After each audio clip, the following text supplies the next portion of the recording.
y está diseñada específicamente para combinar la excelencia académica con el poder de la tecnología de vanguardia. Nuestra misión fundamental es formar a los líderes del mañana a través de una educación superior flexible e impulsada por la tecnología. Les comento también la importancia también de este encuentro. Este encuentro tiene, además de la temática y además de nuestro expositor, que es de lujo, el poder también recibir un certificado, una certificación en esta participación, siendo algo de apertura libre, pública, y para nosotros es un encuentro sumamente especial. La verdad es que estamos muy contentos de contar con tanta participación a esta convocatoria. Y es especial el encuentro que nosotros tenemos en este lugar. Vemos que todavía siguen entrando, estoy así como vieron extendiendo un ratito y dejando que entren todos los participantes antes de que nos acompañe nuestro expositor.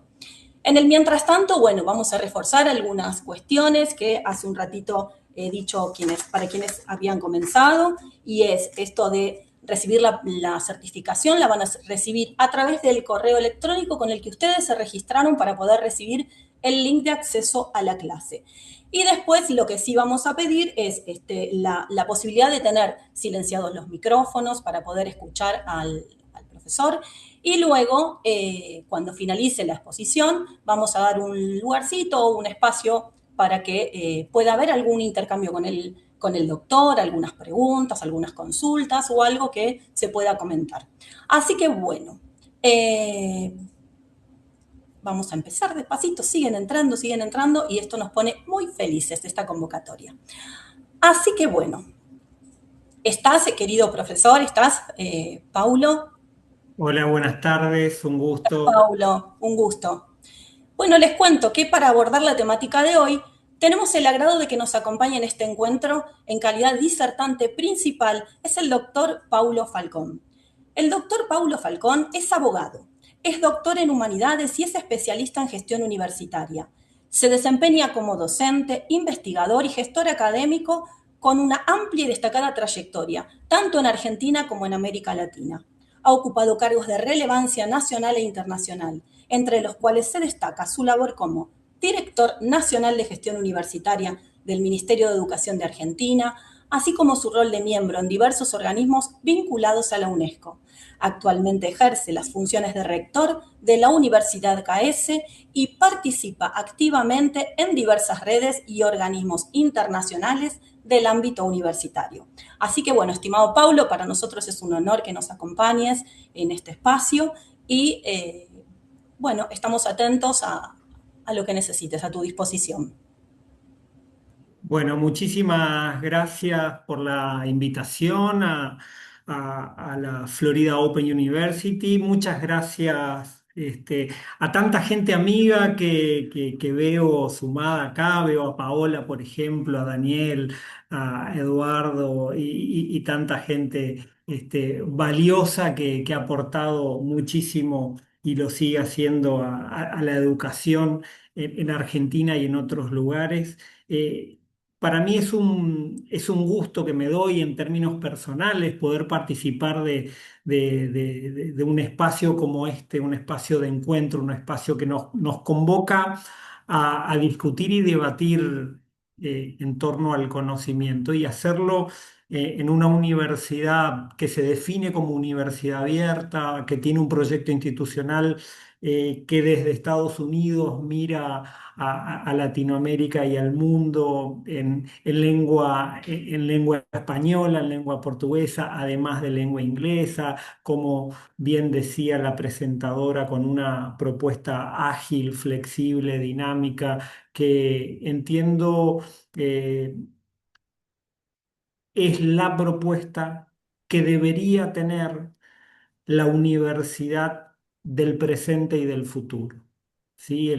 El presente está sumamente tensionado por una serie de transformaciones que estamos viviendo y que van a formar parte de la presentación que vamos a ver más tarde, pero que además también en la relación con el mañana, especialmente con el mañana inmediato, está teñido de incertidumbre. Entonces las instituciones educativas, los sistemas educativos tendrían que tener la capacidad de tender puentes hacia ciertos grados de certidumbre. Y eso se construye a partir de la generación de confianza, de la generación de verdad. Y en esa relación tan humana, ¿sí? Que tiene que ver con la construcción de la confianza y la verdad en las relaciones sociales, me parece que es sumamente valioso que haya instituciones universitarias como estas que se animen a tender la mesa, a convocarnos a todos quienes estamos aquí para debatir sobre presente y sobre tendencias. Bien, yo les preparé una breve presentación que sintetiza el informe mundial, ¿sí? Voy a ver si puedo compartirlo en este momento, ¿sí? Como para poder echar mano a esa.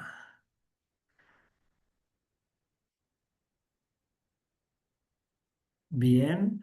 Les pido que me informen si aparece la pantalla. Sí, aparece. Perfecto, Paulo. Bien, muchísimas gracias. Entonces, a ver, esta presentación lo que va a hacer es un comentario a este informe, que es un informe extenso que consta de más de ciento y pico de páginas.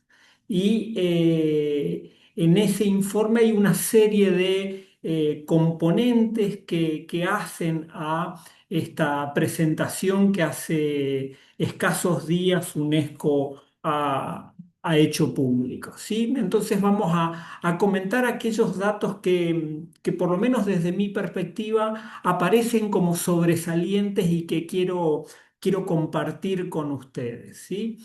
Eh, entonces, lo primero, y por una cuestión, si se quiere, hasta metodológica, ¿sí? ¿De qué hablamos cuando hablamos de este informe mundial sobre tendencias de educación superior de la UNESCO de este año? En primer lugar, hablamos de un documento, ¿sí? Que tiene un carácter público, público porque está hecho por uno de los organismos de Naciones Unidas, pero público también porque es de acceso público. Así que sugiero, ¿sí? Que ahora copien, peguen el nombre, googleen y van a encontrar de manera muy sencilla la versión en castellano en la biblioteca de UNESCO de este documento. Y si no, por correo electrónico, sugiero a la universidad que le podamos remitir a todos los inscriptos el informe como para que lo tengan. Además, también si quieren pueden compartir con mucho gusto esta presentación. Este informe tiene limitaciones metodológicas y esto lo tengo que decir porque me parece importante. Hay un sesgo en el informe que tiene que ver con la cantidad de países que brindaron información para poder construirlo, ¿sí? De los 190 países aproximadamente que participan del sistema de Naciones Unidas, solamente 140 países generaron información como para poder pensar la realidad de la educación superior. Es decir, la definición en la nomenclatura del informe de tendencia muestra a la clara que esa definición tiene que ver con algo que no es cierto en un 100%, sino que se construye a partir de la data vigente, la data existente para poder construir. Claramente, la información de 140 países permite al organismo internacional construir esta tendencia, pero eso no significa que en todos los países del globo esto sea efectivamente así. Hecho esta aclaración, que creo importante resaltarles ahora. Un informe de este tipo lo que hace básicamente es permitirnos conocer, ¿sí? Una realidad que excede a nuestra comarca, que excede a el entorno local o nacional y nos permite acceder, ¿sí? A lógicas comparativas y a partir de esa comparación también, de alguna u otra manera, construir miradas, construir observaciones, construir, ¿por qué no también políticas, sea a nivel de sistema educativo, sistema de educación superior o bien de políticas de corte institucional, ¿sí? Que permitan comprender dónde estamos parados y hacia dónde vamos en materia de educación superior? Por eso acá en la presentación creo que el informe tiene un carácter instrumental, es una herramienta para. Entonces, eh, a partir de esta definición, creo que tenemos que tomar al informe desde esa perspectiva. ¿Por qué? Porque eso es lo que nos permite tomar al informe como lo que es, como algo que me puede servir para comprender dónde estamos parados a nivel mundial y hacia dónde podemos ir en materia de educación superior. De modo tal de que yo no creo que este informe esté tallado en piedra. Creo que esos datos metodológicos que marqué al principio le ponen un asterisco a algunas definiciones, ¿sí? Y en ese pie de página la necesidad de la aclaración de la información faltante.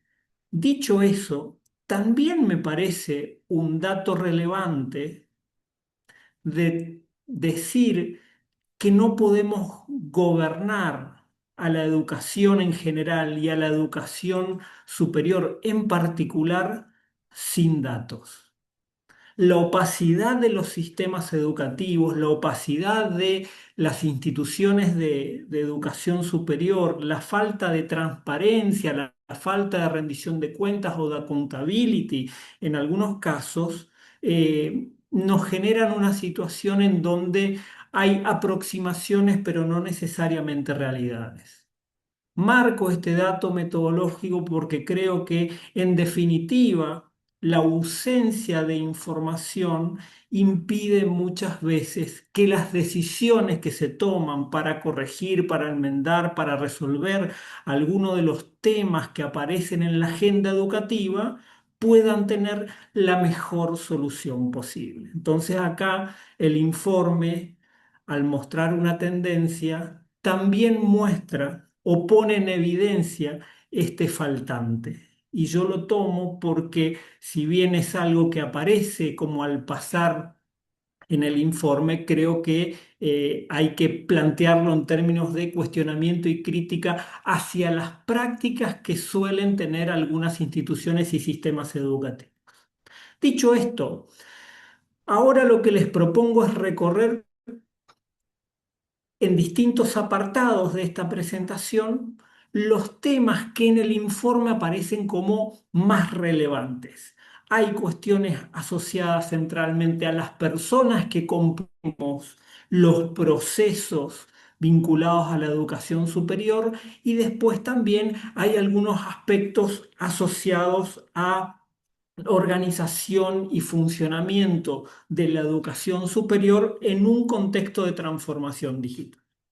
Entonces, a ver, primer tema que tiene que ver con la población estudiantil. Hace 26 años el mundo tenía registrado aproximadamente 100 millones de estudiantes de educación superior. Entre instituciones de educación superior y universidades en el mundo había 100 millones de personas estudiando diversas carreras, sean de pregrado, de grado, de posgrado, 100 millones. Pasaron 26 años y el mundo hoy tiene registrados más de 269 millones. ¿Por qué digo más de 269 millones? Porque claramente esa opacidad de datos me obliga a pensar que tengo más estudiantes de lo que efectivamente aparecen en el informe. Esto pone en evidencia que la educación superior es un nivel educativo que está en crecimiento. En esta lógica de crecimiento, me parece también importante entender que mientras otros niveles educativos, especialmente el nivel inicial, el nivel básico o primario, según la denominación o nomenclatura en nuestros países, están mermando en su matrícula, la educación superior está creciendo. Y este crecimiento de la matrícula tiene que ver básicamente con dos grandes fuerzas.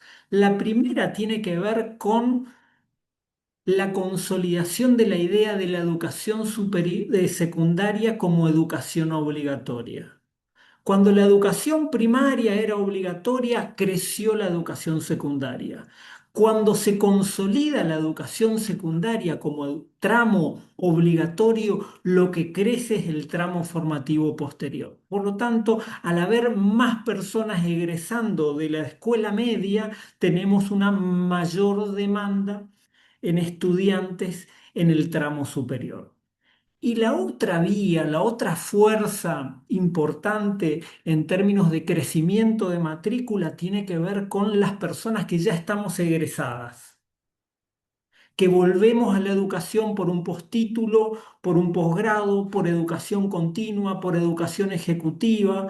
¿Por qué? Porque con la educación superior que recibimos ya no nos alcanza.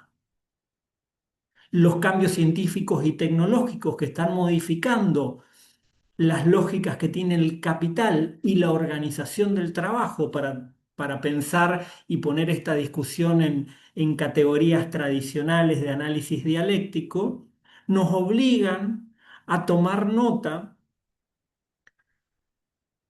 que estas transformaciones requieren nuevos perfiles laborales. Y las personas que estamos insertas en el mercado laboral sabemos que la formación que recibimos cuando egresamos de la educación superior, sea del instituto, sea de la universidad, hoy requiere ser actualizada. Buena parte de los trabajos que van a ser necesarios a partir del 2030 todavía no existen.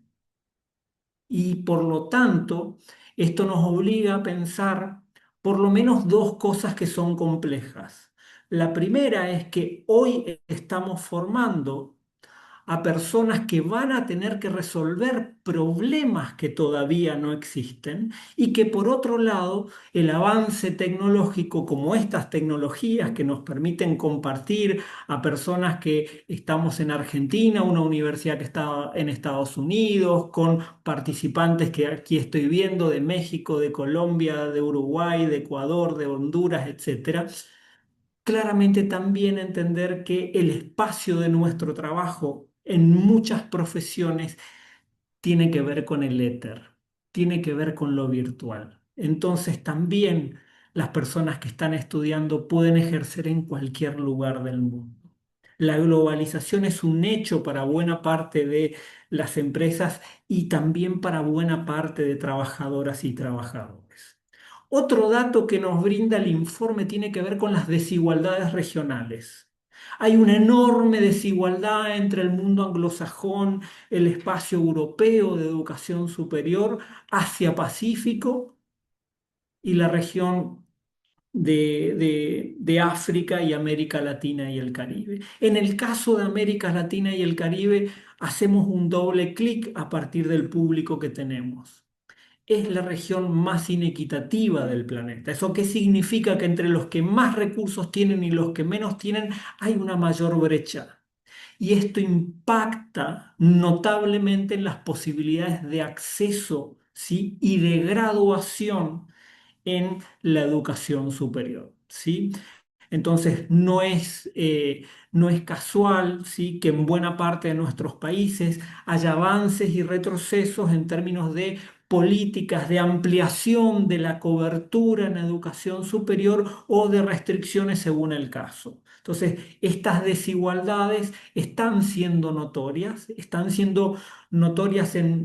en términos regionales, pero también dentro de países con grandes extensiones como México, como Brasil, como Argentina. También internamente tenemos cierta disparidad en la distribución de los recursos y por lo tanto en el acceso y en la graduación. ¿Qué vemos en la tasa de graduación? Se consolidan dos situaciones. Una situación que tiene que ver con la mayor edad de las personas que estamos en educación superior, especialmente el estudiantado. ¿Sí? Quienes transitan por nuestras carreras son personas más grandes, tanto porque ingresan más tarde a la educación superior, porque se demoran en el egreso en el secundario. En el caso de la Argentina, ya la mayoría de las personas que ingresan a la universidad, por ejemplo, tiene por lo menos 20 años, ¿sí? Siendo que la educación secundaria se completa a los 17, 18 años, en teoría. Y por lo tanto ahí hay 2 años en donde la persona está culminando los procesos formativos que le permiten proseguir sus estudios en la educación superior. Y esto son datos no menores cuando uno trabaja el análisis de la población estudiantil. Pero cuando trabajamos las tasas de egreso, también hay una discrepancia en relación a las regiones, a los países, a las carreras o a los campos profesionales que permiten verificar estas situaciones. Necesitamos más personas egresadas y nuestras instituciones de educación superior no estarían siendo lo suficientemente eficaces o eficientes a la hora de graduar personas. Estos son datos de la realidad que nos tienen que permitir tomar nota de estas situaciones como para poder mejorar ¿qué? Mejorar la retención estudiantil. Necesitamos que las personas que ingresen además se gradúen. No alcanza con el ingreso irrestricto, amigos y amigas de la reforma universitaria, también necesitamos que las personas se gradúen. Si me permiten, hoy, después de 106 años de reforma universitaria, los 108 años de reforma universitaria, lo que precisamos es que haya más personas culminando sus estudios universitarios. Y acá entonces entender que la experiencia del estudiantado en las instituciones de educación superior tiene que ser buena. Por eso yo festejo universidades como Florida que piensan su currículum desde la experiencia del estudiantado, desde los tiempos del estudiantado, desde las necesidades que tienen las personas para poder acceder a sus estudios y no desde miradas más restrictivas que de alguna u otra manera hacen confundir a las carreras universitarias con carreras de obstáculos. En esta lógica, para pensar el componente estudiantil, hacemos un doble clic en el informe y empezamos a pensar cómo, ¿sí?, los sistemas trabajan la inclusión y la equidad. Y entonces en esta lógica para pensar inclusión y equidad, también tenemos que entender que los sistemas educativos y las instituciones tienen una serie de aspectos que son marcados en el informe como recurrentes, como tendencia que nos tiene que llamar la atención y acá sí ya como luces de alerta, como ese amarillo en el semáforo que nos tiene que decir, señoras, señores, hay barreras estructurales. Claramente la inclusión formal tiene que ir de la mano con una inclusión real que permita que la persona no solamente acceda, sino permanezca razonablemente en la universidad y se gradúe. En esta lógica, para pensar también en clave de equidad, la educación superior debe pensar en lógicas que superen la estandarización, que entiendan que dentro del universo estudiantil hay distintos segmentos que tienen necesidades puntuales y que por lo tanto los sistemas tienen que atender a esas necesidades puntuales para poder facilitar el acceso a los estudios de educación superior. A diferencia de otros sistemas, o mejor dicho, de otros niveles educativos. La educación superior no es que ha sido reacia a la eliminación de barreras de acceso a la educación superior, por ejemplo, para personas con discapacidad, sino que durante buena parte de la historia de las instituciones de educación superior, o particularmente las universidades, las personas con discapacidad no llegaban a la universidad. Superadas las barreras en la educación media, la posibilidad del acceso a la educación superior a estos grupos vulnerables se hace mucho más normal. Y por lo tanto, a partir de contar con un número de personas mayor con, participando en grupos vulnerables, en la educación superior empieza a aparecer una demanda significativa de atención a estas situaciones que antes no estaban en la agenda. Es decir, la nueva demanda instaló un tema en la agenda de la educación superior, y esto requiere políticas activas para poder sostener la atención a estas personas. Dos temas son importantes en materia de inclusión y equidad. Entender que claramente, ¿sí?, la educación en entornos virtuales, educación a distancia, como se solía llamar hace muchos años, es una realidad. Estas herramientas que estamos usando son mucho más usuales de lo que nosotros pensamos para el trabajo, y por lo tanto también para la vida, para la educación, para las relaciones, etcétera. La circulación de conocimiento tiene que ver con esto, y por lo tanto países como los nuestros, ¿sí?, tienen una enorme brecha digital. Y en esta brecha digital claramente lo que se ve es que las inversiones públicas o privadas en materias tecnológicas facilitan o entorpecen el acceso al conocimiento. Entonces, claramente, en términos de tendencia, la posibilidad de una mayor inclusión, una mayor equidad, también va de la mano con políticas asociadas a la accesibilidad digital. Somos sobrevivientes de una pandemia. En pandemia estas cosas eran muy evidentes. Terminó la pandemia, muchas de esas brechas todavía continúan. Y por eso acá claramente aparece la idea asociada al financiamiento. Y por lo tanto, lo que ponemos en evidencia, que este financiamiento que se plantea asociado a la inclusión y a la equidad, tiene que ver con una mirada más bien estratégica. Nuevas demandas generando nuevas respuestas. Y acá hay que tener claro que más es más, mejor es mejor. Entonces, no solamente la demanda por mayor presupuesto en nuestros países tiene que ser una constante, porque los presupuestos educativos suelen ser bajos, sino que además también hay una necesidad de invertir mejor en educación, para que los recursos que tenemos, los recursos disponibles, lleguen a donde efectivamente hace falta que lleguen esos recursos. Avanzo con la presentación, y aquí les quiero comentar algo asociado a los sistemas. No ya el componente estudiantil, que era lo que veíamos hasta hace un instante, sino que los marcos en los cuales nos desenvolvemos en la educación superior.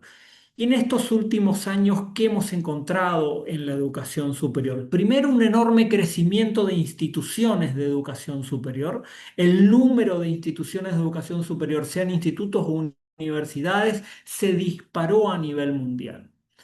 Hay países en donde el número de instituciones es relativamente bajo, y hay otros en donde es absolutamente llamativo. En el caso de México, en el caso de Brasil, encontramos arriba de 4.000 instituciones que se denominan universidades. A eso tenemos que agregarle las instituciones de educación postsecundaria o educación superior que no son universidades. Entonces ahí tenemos un número realmente significativo. Otro dato de color vinculado a la composición de nuestros sistemas y que aparece en el informe tiene que ver con la diversidad. ¿Sí? Antes uno encontraba sistemas en donde solamente había instituciones públicas, otros sistemas en donde había instituciones públicas y privadas, pero esas privadas solamente eran confesionales, y hoy uno encuentra sistemas en donde tenemos instituciones públicas estatales, públicas de gestión privada, privadas de iniciativa civil, privadas de iniciativa corporativa. Entonces, una serie de opciones que se presentan dentro de los sistemas de educación superior en donde claramente cada país en el marco de su soberanía va determinando, ¿sí?, quiénes pueden ser institución de educación superior, qué perfiles, qué variedades son recepcionadas según cada país.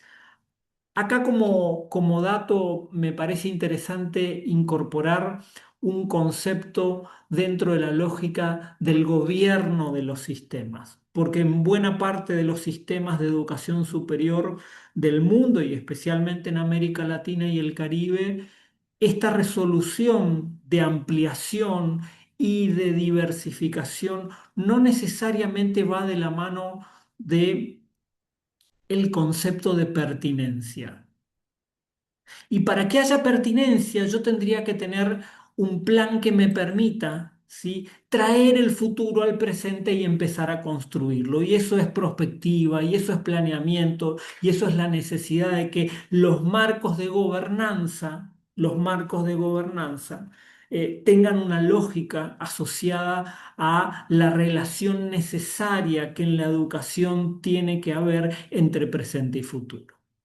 Otro dato asociado a la educación superior tiene que ver cómo los marcos regulatorios, ¿sí?, leyes, decretos, etcétera, amenazan o restringen un concepto que para quienes venimos de la Universidad Latinoamericana forma parte de nuestro ADN y tiene que ver con la autonomía, ¿sí?, la autonomía académica, la autonomía universitaria. Y por lo tanto acá una necesidad de establecer libertades para que el pensamiento pueda fluir libremente dentro de las instituciones y de esa manera se contribuya al pensamiento crítico, a la generación de conocimiento sin condicionamientos de tipo político, de tipo económico, etcétera. Y entonces acá también entender que los gobiernos fueron avanzando en las limitaciones hacia la autonomía. Muchas veces nosotros en la historia latinoamericana y caribeña vamos a encontrar procesos en donde la autonomía se restringía por golpes de Estado, por intervenciones, y hoy esas limitaciones pueden ser más sutiles, tienen que ver con la asfixia presupuestaria, tiene que ver con las limitaciones en algunas decisiones de corte burocrático o administrativo que de alguna forma condiciona a la universidad. Pero también en nuestra región hay limitaciones que tienen que ver con lo social, que tienen que ver con lineamientos que vienen desde el mercado o que vienen con imperativos de determinados contextos sociales de violencia. Entonces la universidad se autorrestringe muchas veces para no poner en riesgo a su profesorado, a su estudiantado, a sus trabajadoras y trabajadores. Entonces acá la necesidad de entender que la libertad académica no puede estar presa de estas tensiones públicas del mercado o de o de la sociedad en clave de sectores violentos, etcétera. Por otro lado, ¿sí?, en esta cuestión asociada a la gobernanza de los sistemas y de las instituciones, claramente, y si bien esto no es una constante en todos los sistemas, hay una tendencia muy clara en avanzar en la educación superior hacia mecanismos en donde la idea de evaluación, la idea de planeamiento, la idea de acreditación, se asocia no solamente a la idea de aseguramiento de la calidad, sino que uno de los componentes de ese concepto de calidad en la educación también tiene que ver con la transparencia.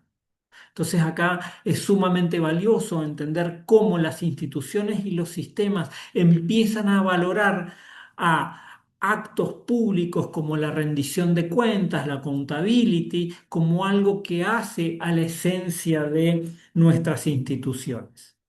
Y esto lo digo en una región como la nuestra, en donde las instituciones universitarias, especialmente, suelen ser en todas las encuestas de opinión de las instituciones que mejor reputación social tienen. Entonces acá también una necesidad de cuidado. Cuidemos lo que supimos construir en términos de imagen, de consolidación, de identidad institucional. La rendición de cuentas no solamente tiene que ser vista como una tendencia, sino que tiene que ver con el sostenimiento, ¿sí?, de una imagen, de una reputación social que tenemos que valorar y poner en valor nosotros desde las propias instituciones de educación superior. Continúo con este aspecto que no es casual, ¿sí? Que haya hecho mención recién a la calidad y ahora puntualmente dentro del informe aparece la idea del aseguramiento de la calidad como un componente central de análisis dentro de las tendencias. En primer lugar, tenemos que decir que mal que le pese a muchos en América Latina y el Caribe, la evaluación como herramienta para conocer, la acreditación para corroborar el cumplimiento de estándares, el planeamiento como la posibilidad de generar monitoreos permanentes que me permitan dar información sobre qué tan cerca o qué tan lejos estoy de mis metas, de mis objetivos, etcétera, es algo que en el mundo ya no se discute. De hecho, una de las tendencias que estamos viendo tiene que ver especialmente en determinados campos formativos, campos del conocimiento o campos profesionales, tiene que ver con la adopción de estándares de calidad de corte internacional. Es decir, no alcanza con la acreditación nacional, cada vez son más necesitados, más exigidos aquellas referencias de corte internacional. Por ejemplo, en el campo de la salud, por ejemplo, en el campo de las ingenierías.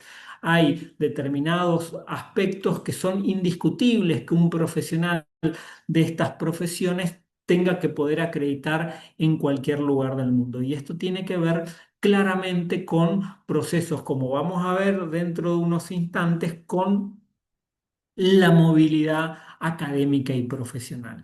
Dos temas centrales vinculados al aseguramiento de la calidad para terminar. En primer lugar, la calidad en los procesos de educación a distancia o en entornos virtuales. ¿Sí? Durante muchos años, ¿sí?, hemos pensado que la educación a distancia era de baja calidad en relación a la educación presencial clásica y tradicional. Y hoy sabemos, porque todos echamos mano a estas herramientas, que hay buena y mala educación presencial y también hay buena y mala educación en entornos virtuales. Por lo tanto, el aseguramiento de la calidad tiene que impactar en los desarrollos de inteligencia, de educación virtual, especialmente en un contexto de inteligencia artificial. Tenemos que ser muy serios y muy rigurosos para poder garantizarle a todas las personas que estudien en una opción pedagógica o en otra la mejor educación posible. Y por eso ciertamente eso de cuál es la mejor educación posible, y bueno, la educación, y esto discúlpenme, amigas y amigos del campo de la educación, especialmente en la educación superior tenemos un testeo. nuestras personas cuando egresan consiguen trabajo o no. La empleabilidad empieza a ser de manera muy clara una herramienta para comprender, para valorar aquello que el mercado laboral y el mercado profesional empieza a exigirle a nuestras egresadas y egresados, y por lo tanto nosotros tenemos que ir tomando nota de esas exigencias para revisar nuestros programas, para modificar nuestros productos, para actualizarlos, para brindar educación cada vez más ayornada a las necesidades que tienen las personas. ¿Por qué digo esto? Porque nosotros no solamente tenemos que formar buenas personas, ciudadanas y ciudadanos comprometidos con nuestra realidad, nuestro presente, la construcción de progreso social, etcétera. También necesitamos formar personas que puedan vivir de su trabajo. Y en esa lógica, las universidades y las instituciones de educación superior tenemos una responsabilidad. Y esa responsabilidad es brindarle a todas las personas que pasan por nuestras aulas educación de calidad. Dicho esto, hay una tendencia muy clara en materia de financiamiento. Yo les decía que el informe tiene que ver con aspectos que hacen a la comunidad, estudiantes y docentes. Ahora veremos docentes en breve, pero también cuestiones que hacen a la organización y el funcionamiento, ¿sí? Esto de el aseguramiento de la calidad y el financiamiento tiene que ver con cómo nutrimos, le damos color, le damos tinte a esos marcos, a esa gobernanza de la educación superior. Cuando empezamos a ver el componente del financiamiento de educación superior a nivel mundial y pensemos en estos 140 países que brindaron información, claramente acá hay una necesidad de comprender que el financiamiento público sigue siendo prioritario. La mayoría de las investigaciones se financian con, ¿sí? Fondos públicos, con lo cual cuando uno analiza el grueso del financiamiento, nosotros vamos a ver a nuestros estados como el principal agente sostenedor de la educación superior. Pero también la ciudadanía, con sus aportes particulares, personales, con matrículas y aranceles, ¿sí? También sostiene la educación superior. Y fíjense que una cuarta parte del total del financiamiento de la educación superior viene de los bolsillos del estudiantado o sus familias. Con lo cual, acá hay una relación muy clara vinculada a cómo comprendemos la relación entre el Estado y la ciudadanía en términos de generación de oportunidades y aprovechamiento de estas oportunidades. Y acá lamentablemente también tirar abajo en términos globales algunos aspectos asociados a fondos vinculados a la venta de servicios, transferencia tecnológica y demás. Claramente los fondos vinculados a investigación, a las fuentes privadas o donaciones son menores. Una cuarta parte, ¿sí? Entre un 15% para investigación y subvenciones y un 10% para fuentes privadas o donaciones, aportes de empresas o de personas con gran capital, es significativo para el funcionamiento de los sistemas de educación superior. Es decir, en el global, esos componentes son menores. Eso no significa que en algún sistema el aporte sea más o menos significativo o que haya instituciones que se sostienen a partir del aporte de determinadas empresas, empresarios, empresarias, etcétera. ¿Tá? Pero en la mirada genérica, esta es la foto del sistema de educación superior a nivel mundial. El componente estatal sigue siendo relevante. Y por último, solamente un 5% tiene que ver con aportes vinculados a cooperación internacional. Ciertamente, esta internacionalización de la educación superior esta globalización de la educación en términos de financiamiento poco le aporta al funcionamiento de nuestros sistemas e instituciones. Entonces acá me parece más que interesante tomar nota este dato y después verificar la relevancia que para la UNESCO los procesos de internacionalización de la educación superior tienen. Y esto lo digo para marcar cierta contradicción, ¿sí? Claramente, en términos de financiamiento, la internacionalización aporta pocos recursos, pero en términos de agenda pública, desde la mirada de la UNESCO, termina siendo muy relevante. ¿Por qué? Porque claramente hay una mirada a favor de la internacionalización de determinados procesos. Es improbable que cualquier informe de corte mundial a partir de la irrupción popular del ChatGPT no haga referencia, no haga mención a la inteligencia artificial. Lo he dicho hace unos minutos, lo traigo de nuevo a colación. Somos sobrevivientes de una pandemia y la pandemia en muchos casos significó la precipitación de procesos de transformación digital, porque no había otra forma de sostener la actividad educativa. Incluso instituciones que se negaban rotundamente a incorporar tecnologías digitales lo tuvieron que hacer para sobrevivir. Por eso hubo instituciones que rápidamente pudieron avanzar y sobreponerse a las limitaciones, restricciones de cuarentenas, confinamientos, etcétera, y otras que sufrieron más esa situación. En este contexto me parece que ya no hay margen de maniobra para poder poner en debate siquiera si una institución educativa tiene o no que transformarse digitalmente. Y lo pongo en estos términos verbales. ¿Por qué? Porque claramente los cambios son tan rápidos y tan pronunciados que tenemos que entender con mucha claridad que la transformación digital va a ser una constante. La referencia a la inteligencia artificial en realidad tiene que ver con nuestro tiempo por lo novedoso, pero estas tecnologías, hoy inteligencia artificial generativa, el día de mañana no sé con qué nos saldrán. Los gurúes de la tecnología, pero ciertamente se van a ver nuevas transformaciones. Transformaciones que uno los puede representar como olas que van golpeando la playa.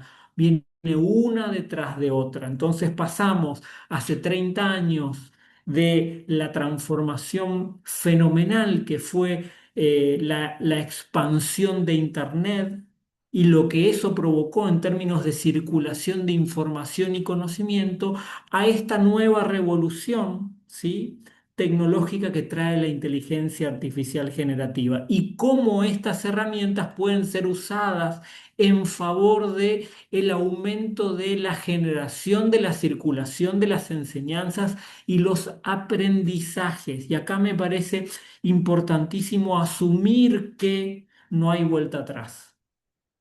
Estas tecnologías vinieron para quedarse y entonces las instituciones y quienes participamos de las instituciones tenemos que entender que uno de los grandes temas tiene que ver con el aprovechamiento de las oportunidades que la tecnología nos presenta.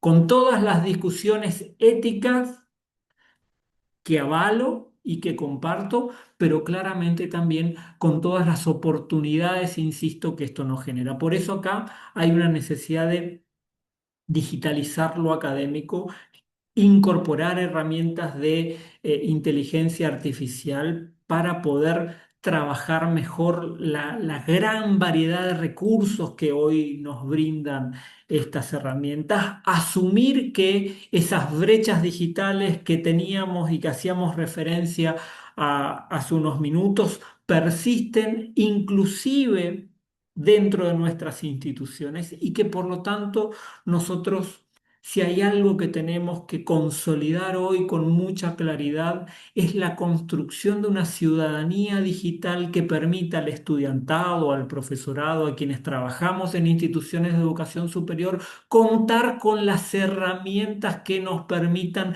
ejercer nuestros derechos, cumplir con nuestras obligaciones y hacerlo de manera adecuada. Insisto, hacerlo de manera íntegra. Esa es la discusión que creo yo la universidad tiene que darle a la sociedad. ¿De qué manera nosotros podemos formar personas que puedan emplear la tecnología que tienen a su disposición, pero hacerla de manera correcta, hacerla con valores éticos, valores morales, que permitan separar lo que está bien de lo que nos conviene? Y en esta lógica de pensarnos en un contexto, la necesidad también, ¿sí?, de entender que el personal docente, quienes ejercemos la docencia en la educación superior, formamos parte de esta transición. Nosotros somos culturalmente del siglo XX, nacimos en el siglo XX y tenemos principios y valores que todavía nos anclan a esa manera de entender el mundo. Nuestras instituciones fueron pergeñadas, fueron diseñadas en el siglo XIX, pero el estudiantado que hoy recibimos y buena parte del estudiantado que ya está egresando de nuestras instituciones son nativos digitales, son personas que nacieron en el siglo XXI, son personas diferentes a nosotros en lenguaje, en formas, en maneras, en principios, en valores, en cultura. Entonces, esa comprensión de lo distinto, de lo diverso, de lo diferente, nos lleva a la necesidad clara de entender que tenemos que tener formación para poder ejercer la docencia en la educación superior con más herramientas que nos permitan no solo conocer nuestra disciplina, sino poder enseñarla correctamente y enseñársela correctamente a este público que es distinto a nosotros. La profesionalización de la educación superior requiere entender a la docencia de la educación superior, ¿sí?, como todo un apartado en términos conceptuales. En muchas universidades, quienes damos clases somos personas que conocemos nuestra materia, pero no necesariamente tenemos formación docente, formación en didáctica, en pedagogía, que nos permitan, además de conocer la disciplina, poder enseñarla para generar aprendizajes significativos. Y en esta lógica, claramente, esa docencia está tensionada por las demandas tecnológicas. Y por si eso fuera poco, como bien dice la imagen, hay una creciente precarización laboral. Entonces, la docencia en la educación superior a nivel mundial corre el riesgo de que no se resguarden sus derechos, de que no se abonen salarios relevantes, y esto también tiene que ver con el verdadero lugar que tiene la docencia dentro de las políticas públicas de los gobiernos y la valoración que las instituciones le dan a la labor docente. Muchas veces hay una discrepancia entre lo discursivo y la práctica. El día del docente, el día del maestro, todo el mundo se acuerda de nosotros. Cuando vamos a cobrar nuestro sueldo, nos damos cuenta de que ese recuerdo no es tan significativo. Dicho esto, me parece interesante empezar a conversar ahora con ustedes sobre internacionalización. ¿Por qué? Porque yo les decía que en este informe, y ustedes lo verán cuando lo lean, aparece con una importancia significativa todo lo que tiene que ver con lo global, la internacionalización, la relación entre sistemas y demás. Y entonces acá hay un dato que a mí me parece importante compartirlo con ustedes, ¿sí? Hay una mirada centrada en la movilidad y especialmente en la movilidad estudiantil como dato, no diría excluyente, pero sí central a la hora de definir la internacionalización. Disculpen. Es decir, medimos la internacionalización de nuestros sistemas educativos, de nuestras instituciones, a partir de la cantidad del estudiantado que va o que viene. Y eso me parece, desde mi perspectiva, una mirada por lo menos reducida de lo que debe ser la internacionalización. Hoy estas tecnologías que estamos empleando acá nos permiten constituir equipos docentes con docentes de diversas latitudes, desarrollar investigaciones con personas que no están en nuestras instituciones, que están en otros países, nos permite relacionar nuestras investigaciones con empresas que están en otros mercados y que quizás requieren de nuestra investigación para mejorar procesos, para provocar desarrollo, para generar innovaciones, y esas innovaciones pueden modificar determinados procesos o generar nuevos productos que satisfagan necesidades de esas poblaciones. Bueno, eso también hay que evidenciarlo. Cuando nosotros reducimos la idea de la internacionalización a la movilidad, también tenemos una mirada elitista de la internacionalización. ¿Por qué? Porque se moviliza el que puede. Por eso claramente cuando veíamos los aspectos vinculados a financiamiento, lo internacional era solamente el 5%. Hay muy pocos fondos vinculados a internacionalización. Y claramente también esta mirada tan atenta a la internacionalización para países como los de América Latina y el Caribe no tiene que ser una mirada inocente. Hay detrás de las políticas de internacionalización de los países centrales políticas vinculadas a la captación de talento. Nuestros mejores estudiantes, nuestras mejores egresadas se van. Entonces quizás haya detrás de todo ese talento una enorme inversión de países pobres o empobrecidos para favorecer el desarrollo de países que ya están desarrollados. Entonces acá me parece que nosotros a este tipo de tendencias tenemos que mirarlas con cierta atención. ¿Para qué? Para tomar nota de que no todo lo que aparece en determinados acuerdos nos conviene a nosotros. Y entonces acá la necesidad de adjetivar a la internacionalización de alguna manera que tenga que ver con, por ejemplo, la internacionalización en casa. Que vengan, que aporten, que contribuyan, que compartan experiencia, que me fortalezcan a mí acá en nuestro lugar. Y eso creo que es más que interesante animarnos a ponerlo en cuestión. Dos o tres cuestiones que sí claramente son un avance. Una de ellas a mí me toca muy de cerca, que tiene que ver con el reconocimiento de cualificaciones relativas a educación superior. Tenemos el acuerdo de Mercosur, tenemos el acuerdo de América Latina y el Caribe vinculado al reconocimiento de estudios, títulos y diplomas de educación superior. Tenemos la Convención Mundial de reconocimiento de cualificaciones relativas a educación superior, una serie de avances que ponen en evidencia que hay una necesidad de flexibilizar el tránsito de estudiantes y profesionales. Y eso es un llamado de atención a nuestros estados, que en general son restrictivos a la hora de pensar a académicos y profesionales en la transición en sus actividades fuera de nuestros países. ¿Sí? Entonces acá, por ejemplo, el acuerdo de Mercosur entró en vigencia, pero tiene muy pocas adhesiones. El acuerdo de América Latina y el Caribe entró en vigencia y solamente 7 países lo ratificaron. La Convención Mundial de reconocimiento de cualificaciones, solamente 41 estados ratificaron a marzo de este año. Entonces acá hay un llamado de atención. ¿Se avanzó? Sí, claramente sí. Hoy tenemos instrumentos, antes no había.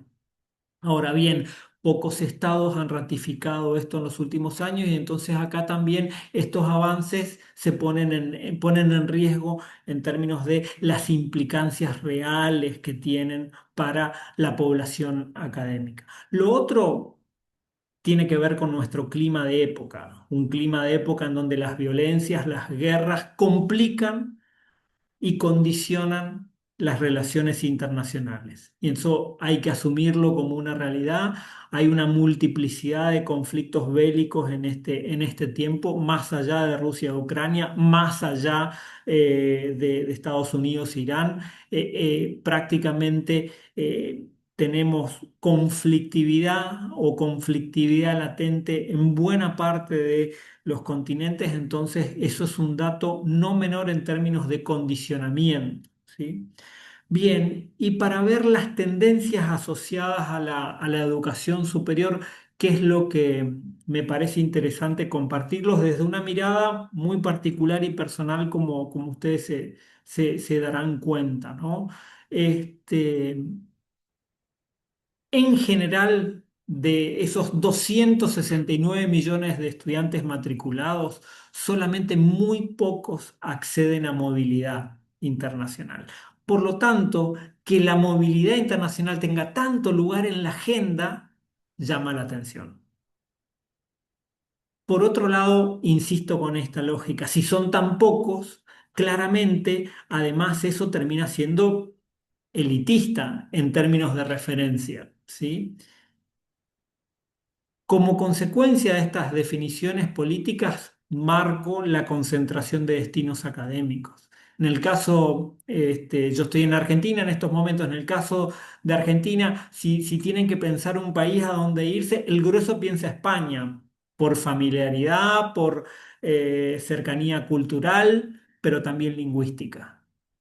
Entonces acá hay una necesidad también de entender que la posibilidad de el aumento de determinados sectores a la movilidad estudiantil también tiene que ver con promover herramientas que faciliten el acceso a estudiar otra lengua, a que faciliten también la promoción de esas oportunidades. Otro dato muy significativo, aunque incipiente, tiene que ver con las movilidades internacionales de carácter virtual. Y acá, ¿qué es lo que se marca en el informe? Una creciente actividad de muchas instituciones, no de sistemas, sino de instituciones asociadas a movilidades en términos de actividad virtual, con aulas espejo, con estudiantes que acceden al campus de otra universidad, de otro país. La internacionalización aquí en clave de instituciones relacionadas entre sí y además desde una mirada de la cooperación. Entonces acá esto creo que es interesante marcarlo como tendencia, es decir, la tendencia a la ampliación, la tendencia a la diversificación, la tendencia a la virtualización de la educación superior y también a la virtualización de la internacionalización de la educación superior. ¿Eso qué significa? Que no hace falta tener DNI para estudiar acá. Porque puedo estar en Perú, puedo estar en Chile, puedo estar en España, en la China, estudiando en una universidad en la Argentina o viceversa.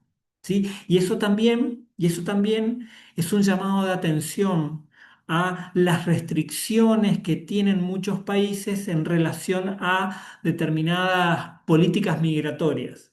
¿Por qué? Porque se le exige al estudiante que tenga, para poder estar inscripto en la universidad o en la carrera, que tenga determinadas condiciones migratorias. Y si es virtual, y si la persona nunca pisa el país y accede a los estudios, ¿hace falta ese requerimiento migratorio? Seguramente no, pero muchos países lo tienen y eso limita la posibilidad de que ese país y sus instituciones puedan insertarse en el mundo de otra manera. Por eso acá hay una necesidad de redefinir esos modelos tradicionales de gobernanza en clave de lo que es nacional, lo que es internacional y cómo se favorece una lógica en donde podamos dar el salto del intercambio a la cooperación, del intercambio a la integración real. Y esto claramente encuentra en el reconocimiento de las cualificaciones, y cuando me refiero a cualificaciones me refiero a títulos, a diplomas, a certificados, etcétera, como una herramienta que favorece el tránsito de las personas. Y en esta América tan particular que hemos visto a la diáspora venezolana, para citar un ejemplo muy cercano, como muchísimas personas, miles y miles, millones de personas dejaban su patria para ir a vivir en otras condiciones a otros países. Claramente, sí, hay una tendencia a entender que estas movilidades no necesariamente son voluntarias. Entonces, buena parte de estas políticas que tienen que ver con la internacionalización también tienen que ver con atender a situaciones forzosas o forzadas, ¿sí? Entonces, buena parte de nuestros sistemas educativos se vieron interpelados en los últimos años con la migración venezolana, sus títulos, sus cualificaciones y demás, y cómo poder garantizar no solamente el derecho humano a la migración, ¿sí? Sino también el derecho humano al acceso a la educación. Y en esto me parece que el informe, al sostener esta tendencia, también lo que pone en evidencia que quizás, y esto lo digo lamentablemente, estas situaciones que nosotros vivimos quizás no sean las últimas. ¿Sí? Esta tendencia a consolidar el trato hacia personas desplazadas, aisladas o refugiadas tiene que ser algo constante. Es más, de hecho, ya se habla, ¿sí? En el plano internacional de personas desplazadas por cuestiones climáticas. ¿Sí? Por ejemplo, hay algunos países en Oceanía que por el crecimiento de las aguas van a dejar de existir. Esas personas se tienen que desplazar hacia otros territorios. Esas personas tienen derechos fundamentales y por lo tanto hay que tener la capacidad de reconocer esos derechos fundamentales y permitir ejercerlos y hacerlos valer. Esto, en resumidas cuentas, ¿sí? Tiene que ver con lo que el informe dice, ¿sí? Y ahora, si me permiten, ¿qué no dice el informe?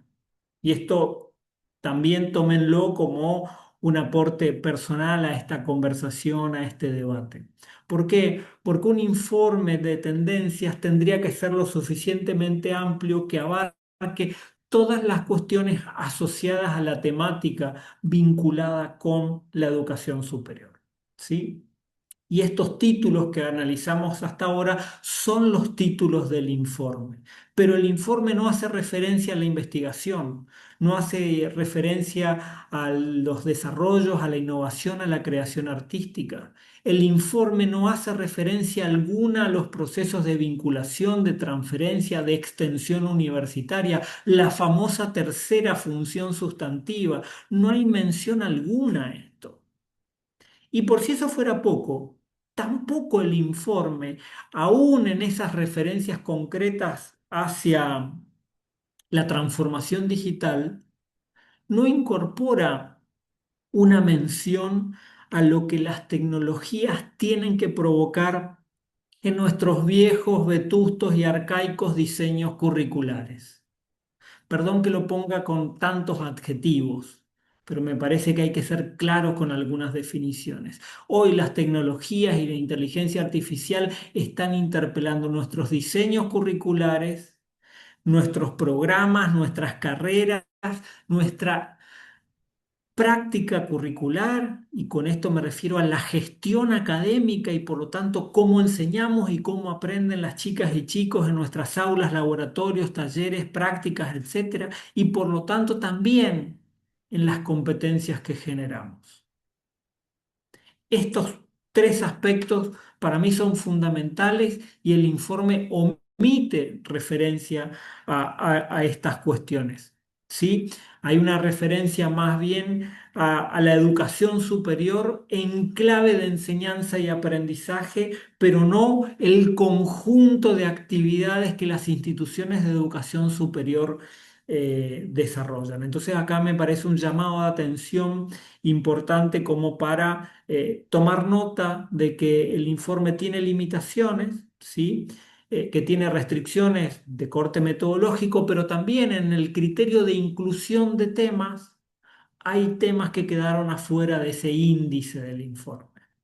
Y me parecía honesto compartir con ustedes esta apreciación antes de terminar mi participación en este encuentro.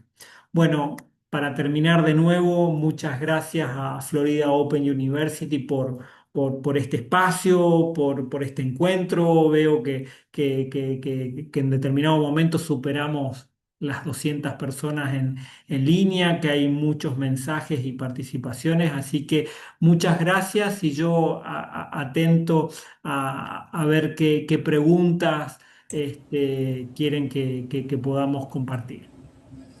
Bueno, Paulo, como primera medida, un agradecimiento y por supuesto, excelente la exposición y las gracias por compartir con nosotros este análisis tan riguroso sobre las tendencias y los desafíos que afronta la educación superior. Y sí, es así como vos dijiste, en un momento tuvimos superamos los 200 participantes.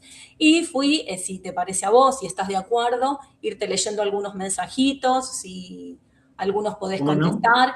Por supuesto, todos fueron muchísimos de felicitaciones, porque tenemos docentes, tenemos rectores y tenemos participantes desde institutos superiores, desde universidades dentro de la provincia de Buenos Aires, pero también tenemos desde Cuba, desde El Salvador, desde universidades de Ecuador y por supuesto todos mandan las felicitaciones y el agradecimiento que por supuesto siempre dicen, Paulo, excelente exposición, Paulo. Pero yo me fui guardando algunos mensajitos y te los voy a ir leyendo que posiblemente vos quizás puedas o dar respuesta o ante esta situación, mientras vos fuiste conversando, poder hacer un feedback quizás con la persona que lo hizo. Por ejemplo, te digo, Rocío Martínez dice, ¿será que la internalización pueda ser recíproca entre países? Que si va un talento, en su lugar puede ingresar otro talento al país. Bien, cuando hablamos de internacionalización, a mí me parece interesante también romper algunos tabúes, ¿no? Eh, Porque muchas veces en nuestras instituciones, cuando se habla de internacionalización, asistimos al show de la internacionalización, ¿no? Al congreso, al evento, a ese suceso que empieza y termina, ¿sí? Y en nuestras instituciones, las actividades nuestras son procesos. La enseñanza es un proceso, los aprendizajes son procesos, la investigación es un proceso, la extensión universitaria es un proceso. Desde esa manera, yo tendría que tener la capacidad de percibir también a la internacionalización como un proceso y por lo tanto con tiempos, con etapas, con plazos, ¿sí? Y en esa lógica, entender que las relaciones y especialmente las migraciones académicas no necesariamente van de la mano con lo que los estados determinan. Muchas veces las movilidades académicas tienen que ver con las vocaciones personales, con las necesidades profesionales, con las oportunidades académicas que las instituciones provocan, generan, ¿sí? Y entonces es muy difícil pensar a los procesos como decíamos hace unas décadas. Estoy pensando, por ejemplo, en Sylvie Didou, cuando hablaba de los procesos de fuga de cerebros. Es muy, muy difícil pensar en términos de correspondencia. Va un argentino, viene un brasileño, va un ecuatoriano, vuelve un mexicano. No, la verdad es que los procesos funcionan de manera mucho más particular y especialmente asociados a las oportunidades que le aparecen a las personas. Digo, estoy viendo, por ejemplo, al rector Mario Secchi del Instituto Universitario UNIR de Rosario, futura universidad, y claramente él es un gran hacedor de la internacionalización en América Latina y el Caribe, generando oportunidades de aprendizajes, de movilidades, de actividades conjuntas entre instituciones de distintos países. Y eso creo que es lo más valioso de lo que en nuestras latitudes, ¿sí? En América Latina y el Caribe aparece como algo que viene de alguna u otra manera a marcar la realidad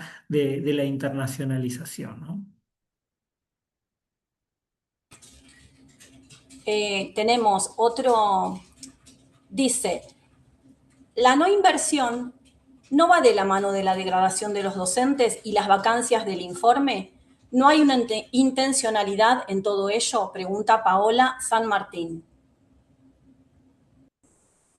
No, justamente el informe lo que pone en evidencia es la precarización docente como tendencia, ¿sí? Y eso me parece un dato preocupante para los sistemas en general y para cada una de nuestras realidades en particular.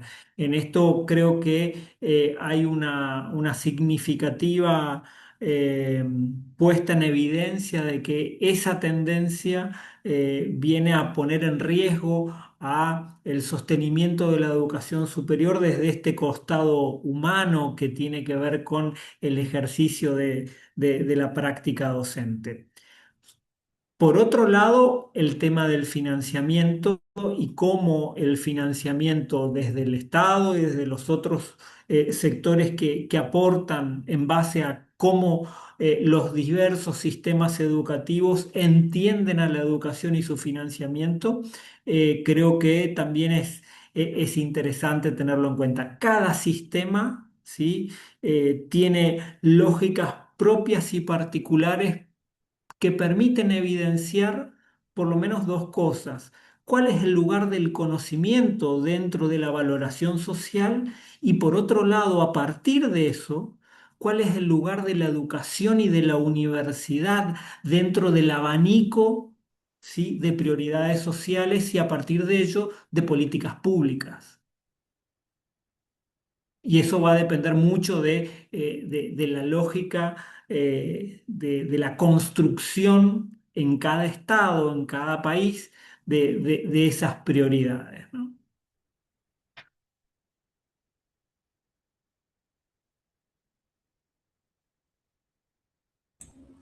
Sigo buscando, pero por supuesto encuentro muchas gracias. Excelente, muchas gracias. Clarísimo como siempre. Sigo buscando preguntas para poder compartirte.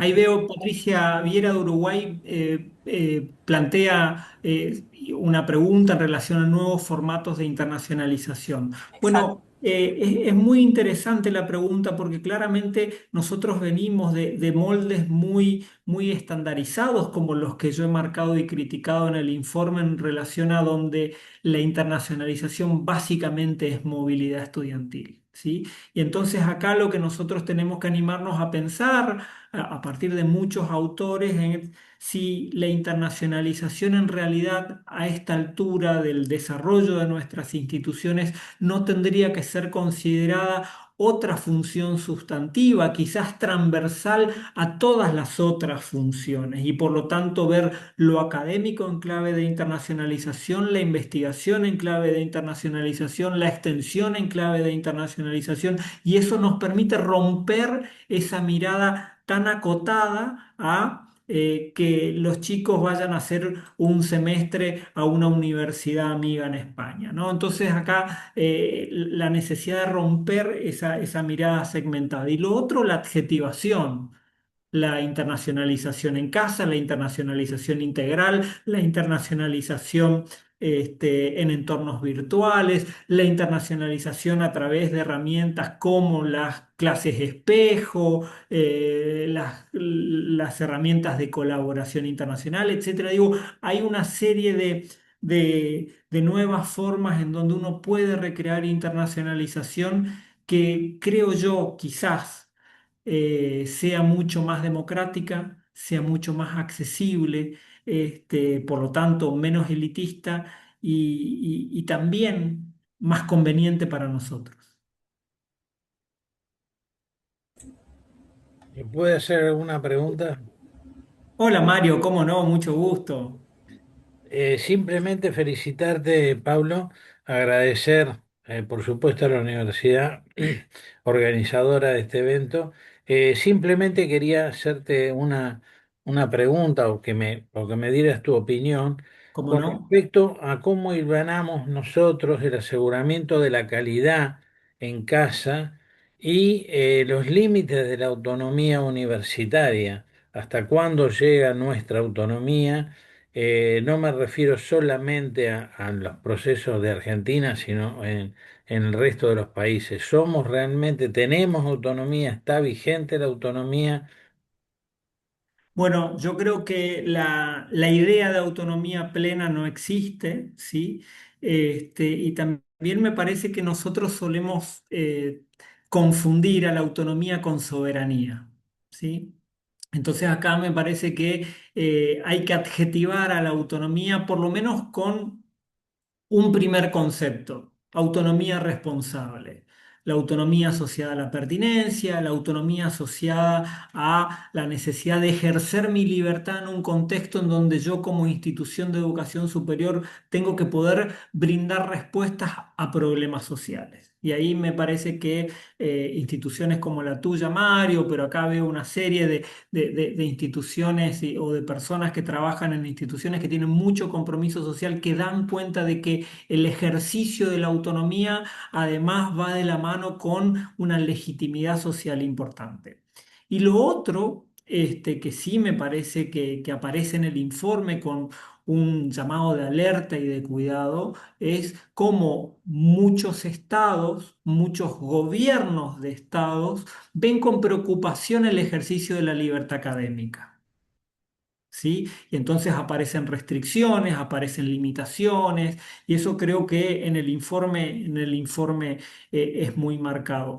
Después, por otro lado, sí creo que hay muchas instituciones que les resulta muy complejo ejercer el derecho a ser autónomo. ¿Sí? ¿Por qué? Porque yo tengo que ver a la autonomía no solamente como una garantía de no intromisión, sino también la tengo que ver como un derecho a ejercer mi libertad y a poder esgrimir mi pensamiento crítico, mi propuesta superadora, y eso creo que en algunos lugares también tiene que ver con cierta cultura del miedo, ¿no? Y eso creo que en este siglo XXI, lleno de fake news, mentiras, gritos y maltratos, etcétera, las instituciones de educación superior tienen que hacer un aporte, ¿sí? En términos de la calidad de la convivencia social. Y eso obviamente desde la autonomía, ¿no? Muchas gracias, Pablo. Gracias por la pregunta. Paulo, si te parece, leo Sí, uno de los últimos mensajes que acaba de entrar, así como bien. para ir cerrando. Y pregunta, María Isabel Barahona dice, ¿todo tema internacional es internacionalización? Es uno de los primeros desafíos que he enfrentado para generar la política de internacionalización de la universidad en la que soy directora de cooperación e internacionalización. Eh, a ver, resulta muy simpática la pregunta cuando buena parte de los programas de nuestras asignaturas están compuestos por autores, bibliografía que han surgido en otras latitudes. Entonces, cuando nosotros miramos a la universidad, tenemos que entender, en primer lugar, que la universidad nació internacional. ¿Sí? Entonces, después las restricciones, porque apareció el Estado Nacional y nos restringió. Pensemos, por ejemplo, en el caso de la Universidad de San Marcos en Lima, de Santo Domingo en República Dominicana o la Universidad de Córdoba del Tucumán en Argentina. Son instituciones previas a nuestros estados nacionales.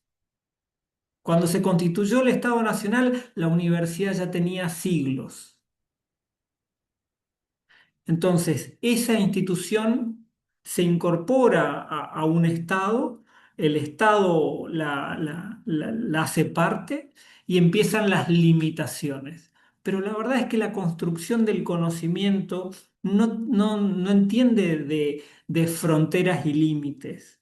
Y buena parte de los procesos de internacionalización que nosotros tenemos que entender que se dan inclusive al margen de las decisiones institucionales, se dan por la libertad de cátedra, se dan por la autonomía, se dan por el libre pensamiento que tienen los docentes que participan de la formación del estudiantado cuando definen qué temas, qué textos, qué autores se trabajan en sus asignaturas.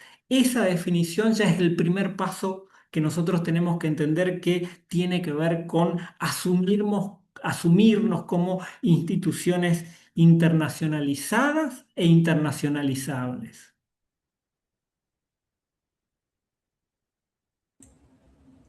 Perfecto, Paulo. Bueno, si te parece y estás de acuerdo, si podemos ir cerrando, si querés aportar algo más. No, yo, a ver, ¿qué me gustaría decir?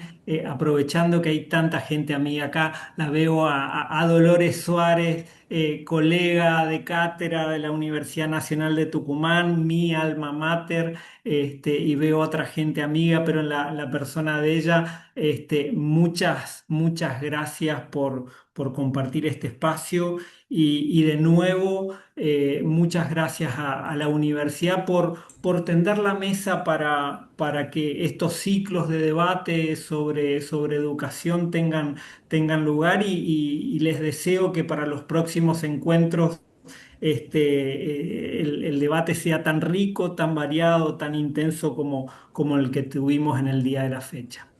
Bueno, Paulo, nosotros desde nuestra universidad, por supuesto, agradecemos tu participación, agradecemos tu predisposición, tu acompañamiento también para poder escuchar los mensajes, poder responderlos, poder ser tan claro en tu exposición.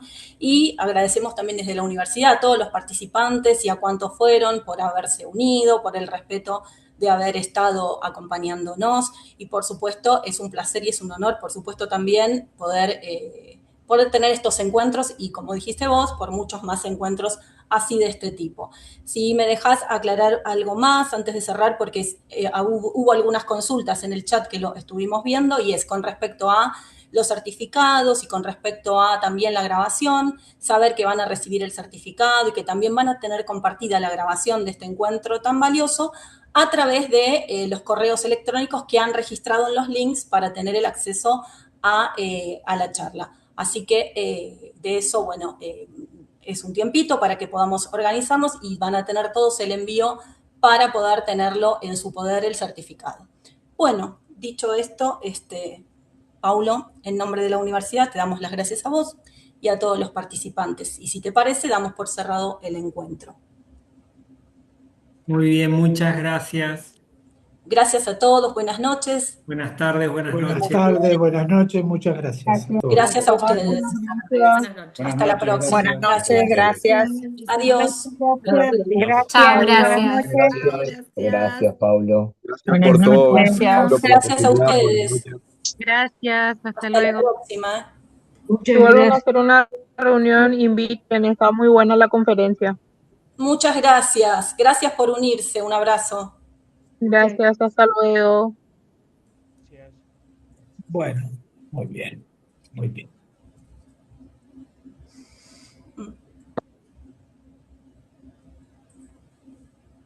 Bueno, muchas gracias. Ustedes saben que justo la nombré a Dolores Suárez. En la materia de sociología, la bolilla 1, se trabaja un texto de un autor británico que es Anthony Giddens, ¿sí? autor de referencia en sociología, y es la bolilla que define a la disciplina. Fíjense, claramente ahí hay una muestra de internacionalización desde una propia asignatura, ¿no?